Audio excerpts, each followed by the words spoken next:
My brothers and sisters in Islam, I'm just mentioning the most significant minor signs that we are encountering now, and a lot of us are living it and we don't even realize it, is that just in general, there is an imbalance in the whole world, imbalance in societies, imbalance in morals, imbalance in ideologies and methodologies, imbalance in nature, like imbalance in environment. You could see it.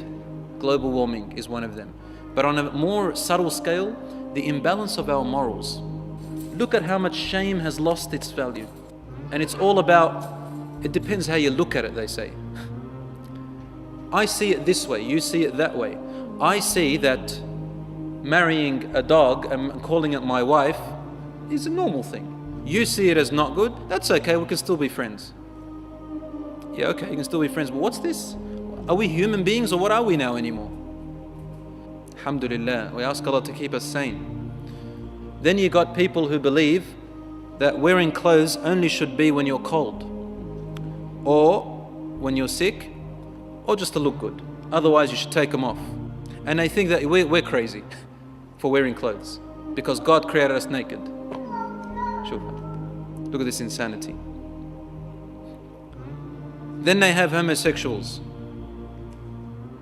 A few years back, the world looked negatively against homosexuals. What's happened now in the past 10 years? They think you're the crazy one if you speak against it. You're crazy, you, not them, you. You've got a psychological problem. The other day I heard about, someone was telling me about this Miss Universe, and she was asked about homosexuals, gay people, and she said, I think it's unnatural. In my country and in my family, I believe that a marriage should be between a man and a woman. But that's how I was raised, and that's how I think that it should be between a man and a woman. Yeah, tabloids, papers, everything went against her. Miss Universe says they're unnatural. She has to go back and retrieve what she said. And she came up and said, look, if you want me to respect your values, you've got to respect mine. And anyway, your own president agrees with what I'm saying, Obama. President Obama also said in front of the public that I don't agree with homosexuality, it's unnatural. I believe that marriage is the union between a man and a woman. For me as a Christian, it's also a sacred union. But look at the world. It's like you're crazy now. The role of men and women have completely changed. I'm not talking about men helping women or women helping men. I'm talking about complete transformation. Complete transformation. The children take their friends closer to their hearts than their own father. This is one of the hadiths. The girl grows up and the boy to feel like they are the masters of their mother and their father, but especially the mother. Rasul sallallahu alaihi wasallam, وَتَلِدُ الْأَمَةُ رَبَّتَهَا. The woman gives birth to her master, girl or master boy. Because the mother is weaker, and so they boss her around. Disobedience of parents, enrage. Alhamdulillah, among the Muslims it's getting worse, but it's not that bad as much as those who don't have a way of life at all, the religion of Allah subhanahu wa ta'ala. They burn their parents, beat their parents up. I swear by Almighty Allah subhanahu wa ta'ala that only about, if I'm not lying, I'm trying to be precise here, about a week and a half ago, I received a phone call from a Muslim who tells me, I want to kill my brother because he keeps beating my mother up every time he comes in. 40-year-old, 37, 38-year-old animal who comes in and beats his mother up. The other day she said he poured 4 liters of orange juice on her head when she was asleep because he's sick and tired of caring for her. So he's meant to be her carer, and he's getting paid from the government to be her carer. And she says, he's my son, I don't want to put an intervention order on him. I don't want him to go into prison. Bruises on her legs, on her body from this son. And he said to her the other day, I can't wait until you die. So what's left? For Rasul sallallahu alaihi wasallam told us about these signs. He said, last hour will not come until children as in older ones, will begin to curse their own parents. Among the minor signs as well is that the trustworthy people are no longer trusted, and the untrustworthy people are given positions of responsibility, and the people are placed in their hands. The liar is believed and the believer is the liar. We live in a world of absolute confusion, brothers and sisters. Rasul said, where the truth seems false and the false seems truth, and you don't know what's what. When Muslims fight each other, and he said, when that day comes, avoid them both, even if you have to live alone on a mountain, surviving on roots of trees. Fitan كَقِطَعٍ مِّنَ اللَّيْلِ مُظْلِمًا. Basically, lots and lots of confusion and mischief, morally, ideologically, and physically. And he said, Rasul ﷺ, كَقِطَعٍ مِّنَ اللَّيْلِ مُظْلِمًا, as if you are standing in a dark night and there are dark clouds above you, you don't know what it holds. And then he said, يُصْبِحُ الرَّجُلُ مُؤْمِنًا وَيُمْسِي كَافِرًا. The person wakes up in the morning a believer, and in the evening he's a disbeliever. وَيُمْسِي مُؤْمِنًا وَيُصْبِحُ كَافِرًا. Goes in the evening a believer, and in the morning is a disbeliever. In other words, Rasul ﷺ is telling us that people lose their faith immediately, very quickly. And we see this happening now, with the internet getting more and more famous and popular, and people's communication can be a good thing, but the communication has caused people who ever had a doubt in their head, they find that millions of other people have got the same doubt, and they feel more comfortable with that doubt afterwards. And for example, a lot of youngsters who,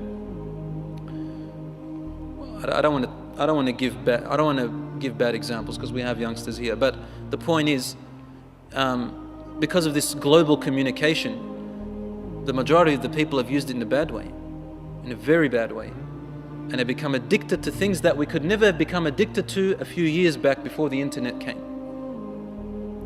Addictions to lust, addictions, like real addictions, like drugs and alcohol. They don't want it. They know it's bad, it's ruining their life, but they can't stop it. And it's happening now. And youngsters are becoming sodomites. There's a Muslim gay society in America now, and in London, and there's one's just developed in Sydney, and a Muslim lawyer woman defended them to establish a Muslim gay organization. I don't know what they're called, but they're in Sydney and slowly in Melbourne. Now, I don't like talking about it because, you know, the notion that people will start getting ideas, but it's become so bad. Everyone knows about it. The point is, that's what's happening. The minor signs are becoming flourishing. Is there a God? Is Islam really the right way? Of course it is. But ignorance has become so bad. Rasul ﷺ told us when ignorance will be everywhere and the scholars will die more and more. Right to the point where the final end of these signs, minor and major, is that the Quran itself will be lifted off the earth. It will no longer be in the hearts or the minds. The hadith of Rasul ﷺ, that the Quran is lifted out from all the pages, if there is still internet, then it will be out of the pages, out of the minds. And it won't be taken away like you've memorized it and it will be taken away. No, it's with the deaths. Death happens and next generation does not practice the Quran. And when you don't practice it, you don't memorize it. You probably memorize it, but you'll forget it. Why? The Quran is not there to memorize like a cocky, because you'll let go of it like that straight away. The Quran is memorized in practice, and that's how you remember it. Even if you don't know much of the Quran, once you practice its meanings, you will always refer back to the Quran. And so the Quran will be gone, because people will no longer refer to it anymore. Now, Rasul ﷺ told us there will come a time among the minor signs is that people will reject hadiths and they will only accept the Quran. They'll say, between you and I is the Quran. If it's in there, I'll take it. If it's not in there, I don't believe it. He said this hadith. And then what's going to happen after that? Then the Quran will be rejected. Now the hadith, which is our second of the primary sources, then the first of the primary sources, which is the Quran, will also be gone. Look at us today. We find in the Muslim homes, alhamdulillah, there's a lot of children who memorize. But do we put it in practice? Do we teach them its meaning? Alhamdulillah, send them off to Pakistan, good. Send them off to India to memorize the Quran, okay, good. But memorization without understanding will benefit nothing. Many of them came back. And where are they? I don't want to say. But Allah subhanahu wa ta'ala tells us He sent the Quran down to guide. Among the minor signs is that there will be people who will falsely claim that they're prophets. It's today, everywhere. The latest one that I know of is the Mormons. John Smith, he lives in America. He's meant to be a prophet. Why is he a prophet? Well, he wrote a book. He wrote a book, that makes him a prophet. And he has all good things in there. And many others. There was these other prophets that anyone can make a religion up. I guarantee every one of you over here, if you want to make a lot of money and you don't fear Allah, you want to do that, every one of you here has an opportunity to make millions. Just make up an idea and publicize it and you'll have followers. You will have followers. Wallah, you'll have followers. Anything, just make up anything. Alhamdulillah, we've already got followers of those who worship the cow, those who worship the sun, those who worship Satan, those who worship men. There are those who worship the genitals of human beings as well. There are those who worship the ants and the insects, and they worship whatever. You can have your own followers.